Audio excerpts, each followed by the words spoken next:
Vous avez rencontré, vous, les acteurs de la grève de 95, où c'était peu ou prou la même chose, hein, en 1995. Quel point commun, oui, c'est ça, quel point commun ont-ils trouvé entre les deux mouvements? Quelle est leur analyse de la situation? Alors, l'un était en première ligne dans ces cortèges en 1995, ancien de la CGT cheminot, c'est Didier Lerest. Et puis l'autre était aussi actif dans le camp d'en face, dans le cabinet du Premier ministre à l'époque, Alain Juppé. Alors, on va commencer avec Didier Lerest, qui était au cœur de l'organisation des manifestations en 1995. Il se trouve que ces dernières semaines, ces derniers jours, il a aussi pris part aux manifestations en 2019. Voit-il le mouvement, justement, de 2019 aussi puissant qu'il y a 24 ans? Réponse. Ce qui a fait gagner, c'est l'ampleur du mouvement. Les grévistes, le taux de grévistes quand même, qui était quand même très important encore, pendant 3 semaines. C'est les mobilisations très importantes, mais pas qu'à Paris, surtout en province. Et là, il y avait dans les petits villages et tout ça, il y avait des gens qui faisaient grève par procuration. Dans les gares, les gens qui venaient verser de l'argent, c'était des francs à l'époque, c'était incroyable. Ça, on le voit moins en 2019. Un peu moins en 2019. La France était plus paralysée en 95 selon vous? Oui, un peu plus, certainement. Ce qu'il dit, c'est que la mobilisation en 95 était plus importante, en tout cas. Oui, et plus étendue, effectivement, dans les villages, Jean-Michel, ou dans les villes, un peu plus. Peut-être. Il y avait pas mal de défilés en province la semaine dernière.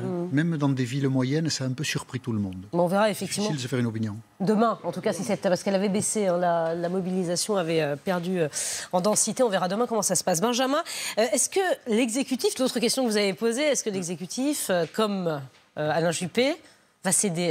Est-ce que c'est possible? Celle-ci, on l'a posée à Patrick Stefanini, qui, lui, nous dit qu'en fait, en 2019, visiblement, le gouvernement d'Édouard Philippe n'a pas forcément retenu les leçons de ce qui s'est passé en 1995. Écoutez son analyse à lui.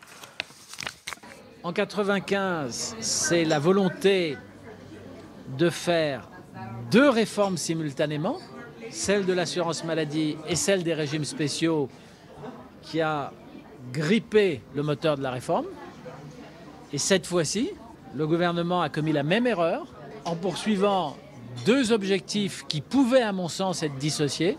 Commencer à discuter sur l'instauration d'un régime universel et orchestrer la suppression des régimes spéciaux.